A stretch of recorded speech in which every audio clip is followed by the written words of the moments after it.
Governor Wes Moore of Maryland is at our camera in Chicago with Alex and Joy. I'll give it to you guys. Take it away.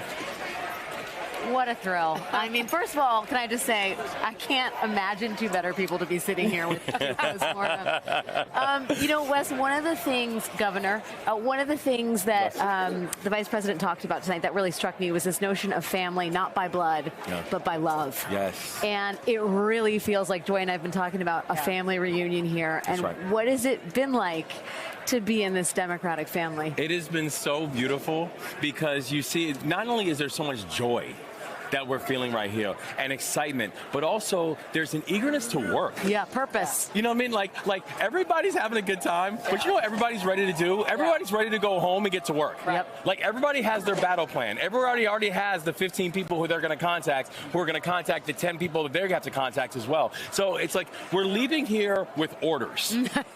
You know what I mean? And that actually feels really good. But loving orders. Loving orders. Loving orders. Like, this is what we're going to do, respectfully, but this is what we're going to need you to do in order to actually make this thing happen. So it feels really good. This has been a celebratory environment, but let's be clear, people here are on a mission. Yep. They understand the They want to assignment. get invited back to the next family reunion. There you go. They got work to do. There you go. And I mean, we've been talking a lot about the way that everyone, I guess, in this convention has really sort of reconceived kind of the idea of family and sort of how it's created, the idea of masculinity, the idea of motherhood.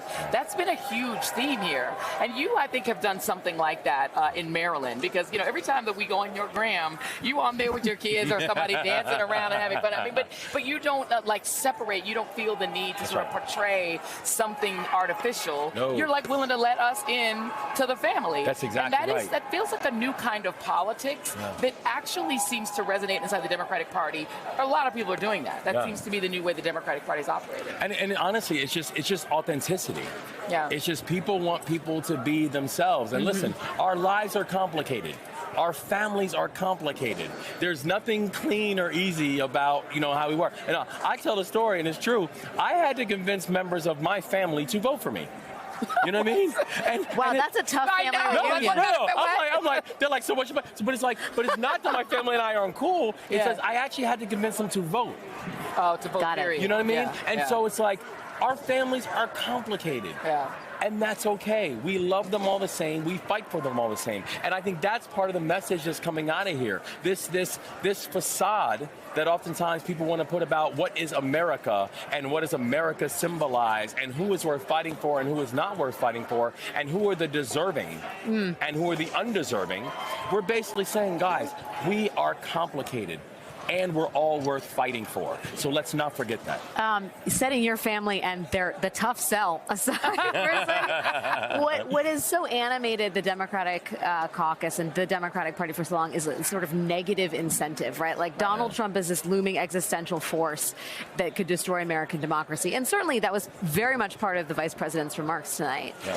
But there's also this extraordinary turn the party's made towards positive incentivizing, right? Like, everything's changed in terms of the general emotional dynamic of this race. It was like, you have to vote because Against everything's something, over otherwise. That's right. But now it's, you have to vote because what awaits you on the other side is joy in the morning, as Reverend Sharpton said over and over again, joy in the morning. That's right. And joy in the evening as well. That's right. But you know what I mean? Like, that's a very interesting change inside the party. I remember when we were going through our gubernatorial race, I was running against an election denier.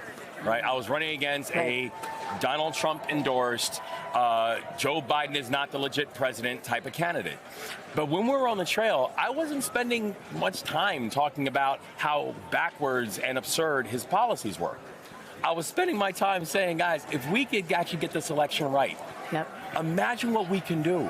So it's actually saying, it's basically saying, let's move towards our dreams instead of just being afraid of our nightmares. Yeah. Let's actually sleep easy. I would rather sleep easy if I'm looking forward to my dreams than I'm just hoping not to have a nightmare. And that's what we're asking the American people to do right now. Governor Wes Moore of Maryland, one of the most extraordinary voices in this, really, I mean, just convocation of extraordinary voices. It's an and just time. Can you guys see the stars and hearts shooting off his face in terms of positivity? It's the Avengers. Like the Democrats have assembled the Avengers. Yes. It is. Time. I understand why it's time. it's a good family reunion. Yeah. Good family Governor, Thank you for spending a little time with us. you. Thank you for everything that you're doing for the party. Thank you. Back Let's go to win. you. I will say, In New if York. Kamala Harris and Tim Walz are elected, I'm looking forward to the introduction of the cabinet. I'm just going to say that right now. You will remember where No, you Marylanders are like, stay away from our governor. They're literally like, touch don't him. even talk about it. Don't even think about it. That's Yeah, right. we'll see. That's right. He's like, I got right. it. Marylanders are like, no. I look My forward to hearing words. who I'll be working with as the governor of Maryland. Yeah. Like, no. Clip and save. That's all I'm saying. I will collect later on this. All right. You will remember where you were when you heard this speech tonight from the Vice President of the United States, Kamala Harris, really introducing herself to the nation, speaking as much to Republicans and independents as she was to the Democrats who were nominating her tonight, asking Americans to remember how great their country is and to fight for its values. You're going to remember where you were on this night. This is an inflection point in history.